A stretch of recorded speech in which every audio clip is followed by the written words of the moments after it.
People pass by the closed U.S. Embassy in Kyiv on February 15, 2022.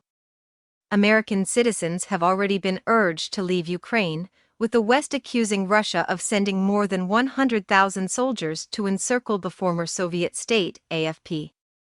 The United States announced new military aid for Ukraine on Friday and vowed to disrupt Russian ties with Iran, which a British envoy said involved Moscow seeking hundreds of ballistic missiles and offering unprecedented military support in return.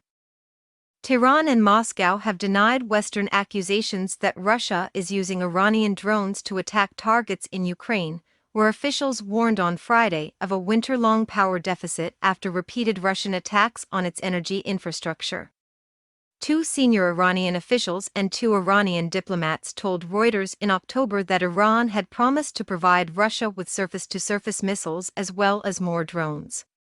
White House National Security spokesman John Kirby told reporters Washington was very concerned about the deepening and burgeoning defense partnership between Iran and Russia and would work to disrupt that relationship, including on drones.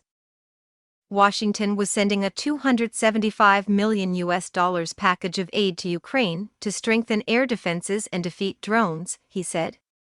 Britain's UN ambassador Barbara Woodward said Iran had sent hundreds of drones that Russia had used in Ukraine.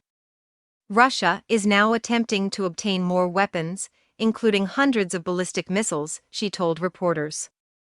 In return, Russia is offering Iran an unprecedented level of military and technical support. The Iranian and Russian missions to the United Nations did not immediately respond to requests for comment. Russian President Vladimir Putin earlier said Moscow would probably do a deal over Ukraine one day, but that Russia's near-total loss of trust in the West would make an eventual settlement, which he did not elaborate on, much harder to reach. Russia has clamped down on dissent since it invaded Ukraine in February, and a Moscow court on Friday sentenced opposition politician Ilya Yashin to 8.5 years in prison on charges of spreading false information about the army. Yashin had discussed in a YouTube video evidence uncovered by Western journalists of Russian war crimes in Ukraine. Moscow denies committing war crimes. In a post on his Telegram channel, Yashin urged supporters to continue opposing the war. On the ground in Ukraine, the entire front line in the east of the country was being shelled, said the governor of the Donetsk region, which is partly occupied by Russia. 5 civilians were killed and 2 wounded in Ukrainian-controlled areas, the governor said.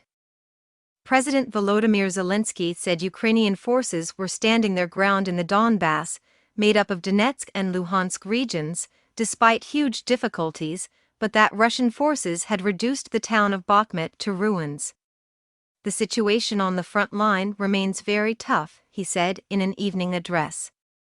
I thank all our heroes, all soldiers and commanders who are repelling assaults and inflicting significant losses on the enemy. Reuters was not able to verify those battlefield reports.